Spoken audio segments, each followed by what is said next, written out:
Good morning, everyone from Vietnam. It's my honor to present today on the topic drones for climate resilient rice production in the Mekong Delta.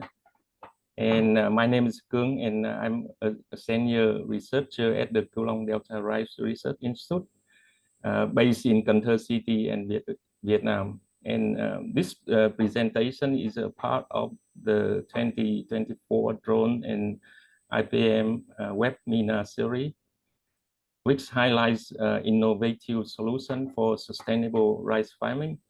And taking this opportunity, I would like to thank Dr. Allison for organizing this seminar and for the kind invitation to speak today. So my presentation will start with the Mekong Delta and the importance of the Delta to Vietnam agriculture economy and food security, as well as the world rice market. And second is a challenge in rice production in the Mekong Delta. And next, I will talk a little bit about the application of drone in rice production and in the specific case in the Mekong Delta. And finally, I will discuss some challenge in drone implementation and addressing drone implementation in the Mekong Delta of Vietnam. So some of you may know that the Mekong Delta of Vietnam is called the rice bowl of Vietnam and really important for Vietnam economy and for food security. You can see the map on the left-hand side, the Mekong Delta land use, and the rice land in the Mekong Delta is about 1.7 million hectare. With the planting area is about 3.9 million hectare per year, and most of the areas along the Mekong rivers have 3 crops per year, account for about 700,000 hectare. And the total production of the rice production in the Mekong Delta is about 24 million tons and account for 56% of Vietnam rice production and more than 90% of the total export volume. And due to the application of new technology and innovation, rice yield in the Mekong Delta relatively high compared to other regions in Vietnam. It can reach to 6.1, 6.3 ton per hectare. And the rice ecosystem in the Mekong Delta is very diverse, and we can see the rice plant growing on year round across the Mekong Delta. Despite the achievement in rice production and innovation in rice production in the Mekong Delta, the Delta still face many challenges, and the main challenge is climate change impact and the sea level rise and unpredictable weather pattern reduce the rice yield and productions. Rice production in the Mekong Delta also have high greenhouse gas emissions, according to a report by Ministry of Environment and Resources. Calculate the emission from rice is about 75% in agriculture activity. Also, due to the intensive and monoculture, soil and water degradation also an issue in the Mekong Delta. Another one is a pest and disease outbreak and the inefficient resource use and market price fluctuation. Another issue is labor shortage. Many in the last 1 or 2 decades, many young people migrate to city and to industrial area looking for better job. Another challenge is still farmers still use a lot of input like chemical fertilizer and pesticide for rice crop production. So um,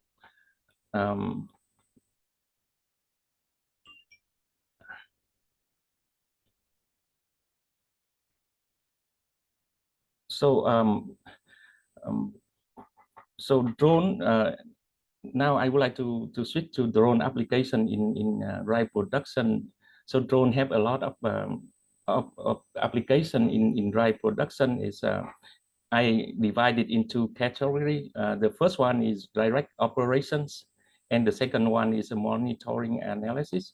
In direct field of operation, drone now can do seeding, fertilizer application, pesticide spraying, and for monitoring and analysis. When drone equipped with different tool sensor like camera, thermal sensor, and DVI sensor, they can help to assist for monitoring of water, monitoring of crop health, disease detections, yield estimation, field mapping, even soil analysis, and assist in greenhouse gas management.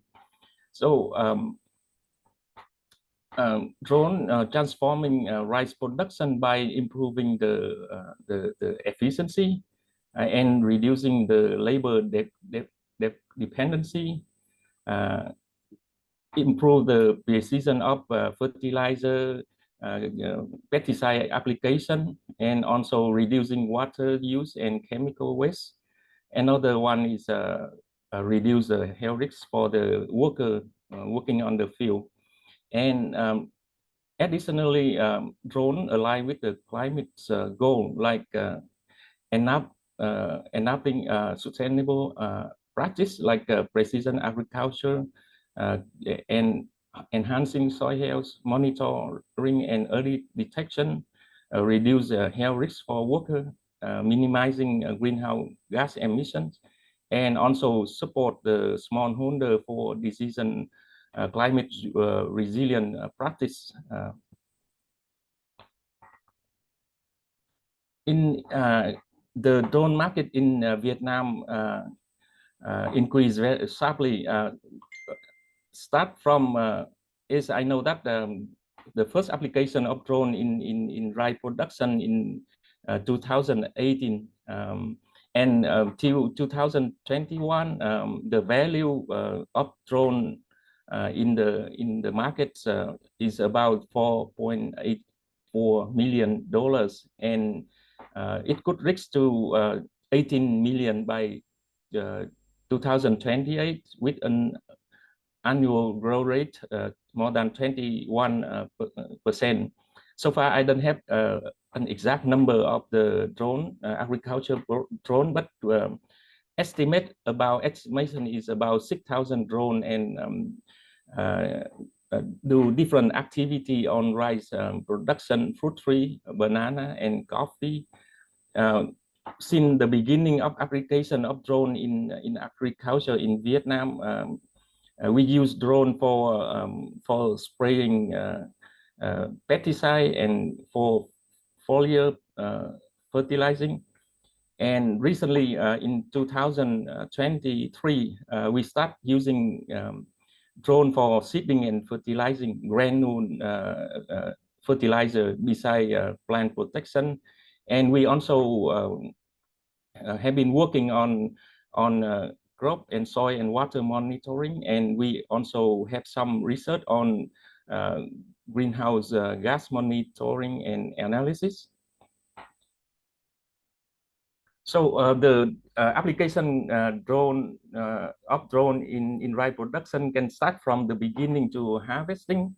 You can see on the slide. At the land preparations, we can use drone for golden snail control, and then seedling, and then using drone for spraying herbicide, pre-emergent herbicide, and post-emergent herbicide, and then for fertilization, and then for pesticide and fungicide. So we call this model is food footprint-free rice field. And in the especially the drone in Mekong Delta context is very advantage. Like they effectively address labor shortage, particularly during the peak period, and they are very useful and suitable for challenging area. Like in the Mekong Delta, many areas have muddy and water-logged soil, so which is difficult for the large machine to operate on the field. And they also enable uniform, concentrated, and synchronized sowing across the large area quickly. So to avoid the bad weather, improve water management, optimize input use, and enhance pest control, and finally improve the quality for like export or for wholesale. Also, drone can help to reduce the rice yield loss about 150 to 200 kilograms per hectare compared to conventional spraying. Is drone do not scrambling rice plant while walking through the field is conventional methods. And also when we walk through the field, we can carry some like insect or disease and infestations of insect and disease across the field. Here is surveys of the application of drone in rice production by Erie, and you can see the figure on the left. The drone application just started in 2020, and this survey is did in 2024, beginning of 2024. The area of drone application is about 3%. It's equal to like 120,000 hectares. So by estimation, we calculate the fertilizer application by drone 3 times per crops. It means that it's about 350,000 hectares.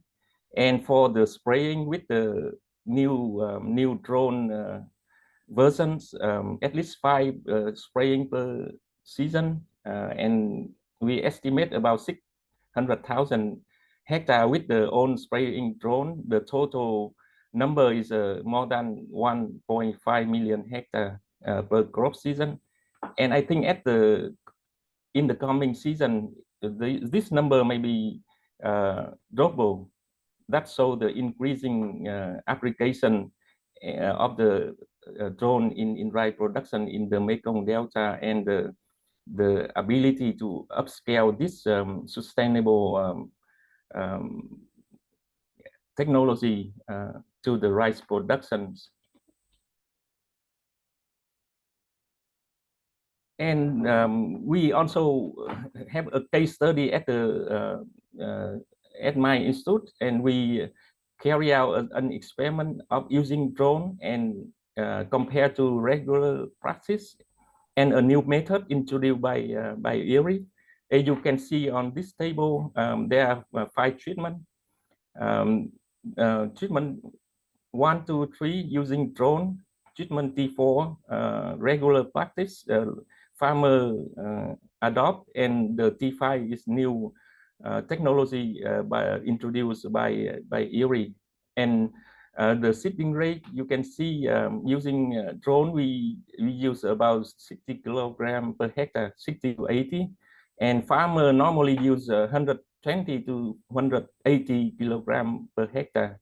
And using the cluster seeding machine, we use 60 kilogram per hectare as recommended by Erie. And the fertilizer rate lower than farmer, and we in T2 we divide into 2 types of application. The first application is basal application, and the second application is during panicle initiation time, similar to T5. And you can see the photo of drone in operation on the field, and the cluster seeding machine introduced by Erie. And here's the seed on the surface at different seeding method, and you can see at different seeding densities. And here's photos of drone application on the experiments, but using like spraying herbicide, pesticide, or fertilizer. And this figure below on the left hand side is using a regular practice by farmer. And you can see the photo in this slide at the beginning. You can see the density look quite different, but at the middle of the season, you can see they are quite similar. And this table shows the yield component and in yields across the treatment. You can see the yields of treatment T2 is higher, like about 10% higher than the regular methods by farmers. And we also calculate the cost and benefits using different yeah, cultural practice, and you can see the drone technology gave higher benefit, higher net income is compared to the T1, T4, and the T2 is gave highest net income. It's nearly 1,000 US dollar per hectare. And this table estimate the drone capacity and also the service cost by activity in our institute. The seeding activity, drone can do like 50 hectare per day on the normal day, on a good day, in a good day. And for pesticide spraying, about 50 hectare per day, and for fertilizing 60 hectare per day. And the cost for different, the cost difference between the regular and drone is $2 per hectare.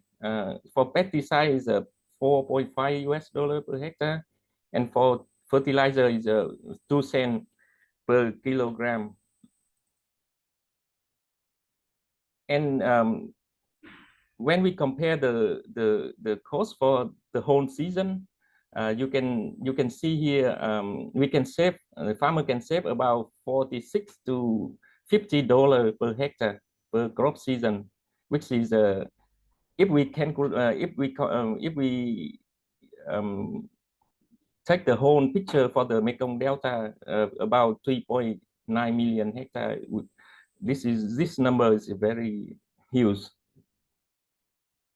So that's the case study at our institute. And when we fly the drone on the field, we use different, like depend on the activity, like seeding, spraying, or fertilizing. We will set the drone for different parameter. For example, the speed parameter, the altitudes, and the width of the drone when they operate on the field. So next I would like to discuss on several constraints, challenges in implementation of drone in rice production. The first constraint is high economics, high cost for farmer to buy a drone, and also maintenance also is a problem, and also they lack of the financing option to buy drone. The second one is a technical challenge, like still drone need to have a training, and also repair also is problem, because sometimes farmer have to send the whole drone to the company for fixing. Another issue is a limited battery life, due to the battery technology still have some drawback, and weather dependence. Sometimes during the rainy season, drone efficiency is low. The third one is a regulatory barrier, like unclear policies and also lack of standardization of agriculture drone. Next one is social resistance. Some farmers still hesitate to adopt new technology and limit awareness among farmers. Next one is environmental issue like flooded fields, small fragmented farm in some area in the Mekong Delta, and the battery battery disposal. Another one is that data limitation. So we still lack of the expertise on data analysis, and some areas still have poor internet connectivity. Another one is sustainable concern. So drone technologies, drone application depend on mostly import technology and lack of local expertise. So for addressing drone implementation in the Mekong Delta, some of the approach I would like to discuss here. The first one is capacity building. So at the beginning, you also have a poll that have 3 questions that Alison raised up. So question 2, 3, and 4, very important for training and for license. You last month in the Mekong Delta, we have last month and this month in the Mekong Delta, we have 2 cases damaged by spraying drone. As you can see on the right hand side, the drone spraying drone caused the power line damage. So a lot of people, a lot of households don't have the power for a long time. So cost a lot of money. And just 2 days ago, one drone, spraying drone, killed bypass motorcyclist just 2 days ago in the Mekong Delta. So the training and license and regulatory issue also very important for drone application in the Mekong Delta. So second one is financial support, like provide a subsidized loan and cooperative cost sharing model. Regulatory support, like we need to develop clear policy, regulation, or insurance for drone or for the drone pilots when they operate on the field. And another one is a operational guideline for the drone, also very important. And localized solution, like design the drone suitable for the Mekong Delta conditions. Another one is infrastructure development, like establish local repair center and improve the connectivity of internet. And awareness campaigns are also important. We could educate farmer on the benefit and the easy of the drone adoption in the right production. And finally, the public-private partnership also have to promote the drone application in rice productions. That is my presentation, and thank you very much for your listening, and I'm happy to take any questions. Thank you. Well, thank you so much for that presentation. That was fantastic, and I really just appreciate the examples as well in the case study, and you show some really significant benefits there. So really interesting to see the uptake as well. I mean, that's actually a significant amount of hectares that are already, I guess, covered or being used, where drones are being used. And so I guess there's a couple of questions around that point. And I also had quite a few questions that people asked prior to this webinar. In the registration process, I asked people to ask questions. So I've got quite a few questions for you. But I have a question here from the audience around what are some of the main factors preventing complete uptake of drones for rice production in the Mekong Delta region at the moment? So you say that there's quite a significant amount of farmers currently starting to use drones. What are some of the reasons that some of the others are not using drones at the moment, or why they may, how we can encourage more uptake in the future? Yeah, thank you for the questions. And I think, according to my point of view, the first one is the cost. The cost of the drone still relatively high, and the second one is repair, because most of the drone used in the Mekong Delta come from DJI. We have local company, but the popular use of the drone in the Mekong Delta now is DJI, and the new version one now farmer very much like to have the version T50. So it can do like seeding, fertilizing, and pesticide spraying.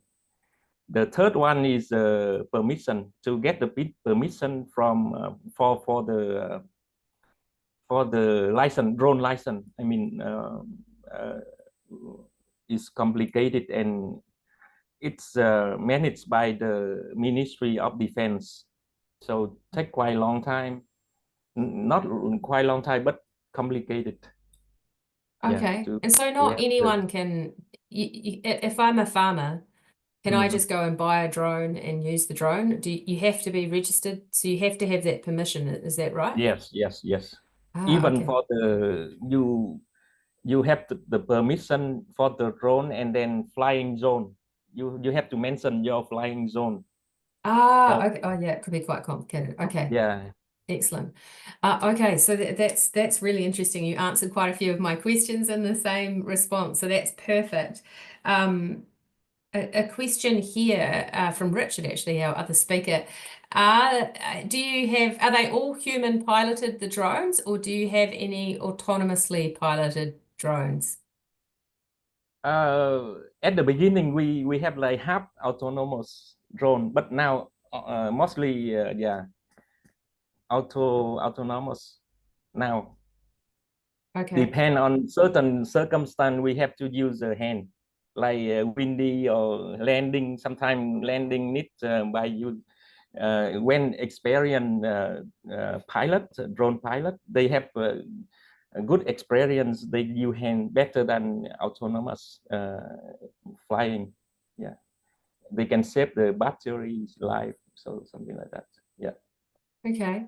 And thinking about the farmers that are using the drones, or is there a wide acceptance? I mean, do they enjoy using drones in their rice crops? So it's quite a difficult and hard job, rice farming. So I'm quite interested to see what are the perceptions of farmers in the Yeah, use of drones. most of the farmer, they love to see drone flying on the field, on their field, because it's very efficient. And for your information, our government launched 1 million hectare of high quality rice and low greenhouse gas emission last year, and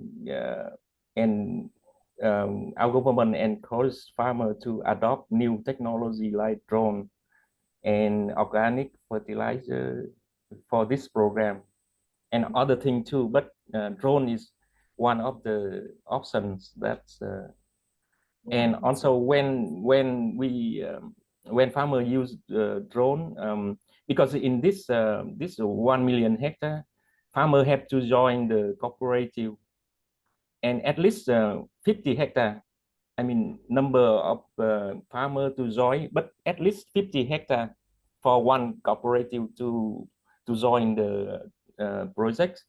So for drone, you can do very fast, like one day finish 150 hectare one day.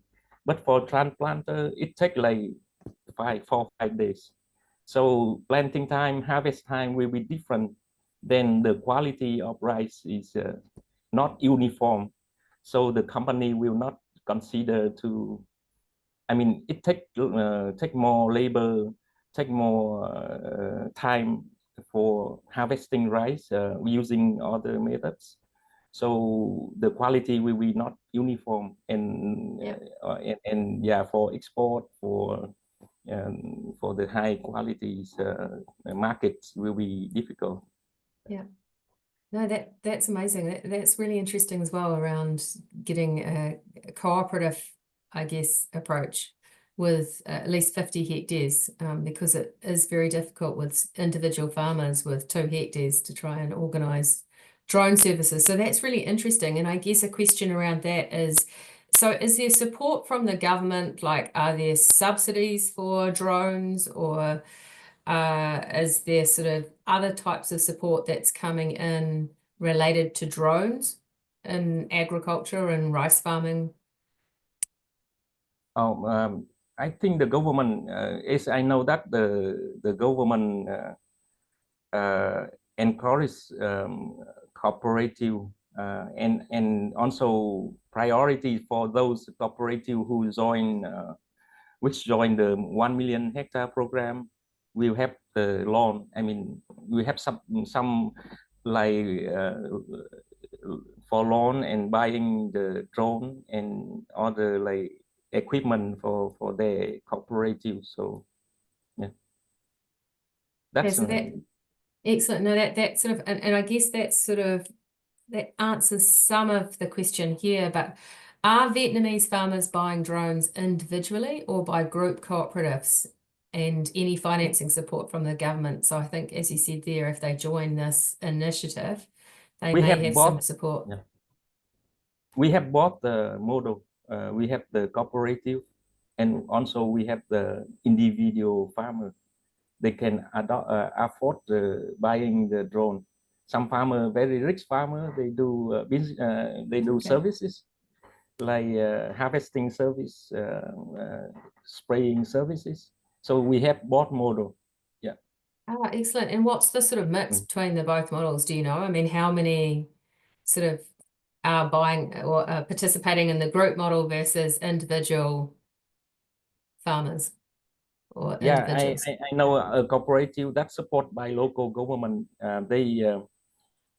They support by like some 30% of the purchase price for Oh, the wow. cooperative, something like that, Yeah. and the cooperative use that money for operation of the service Okay. around the cooperative for the cooperative farmer and around the farmer around the cooperative areas. Yeah. Okay. You talked you gave some examples around more sort of applications in the field, sort of through seeding or fertilizer application or pesticide application. But you did talk at the start about the other uses of drones, for example, in monitoring and analysis.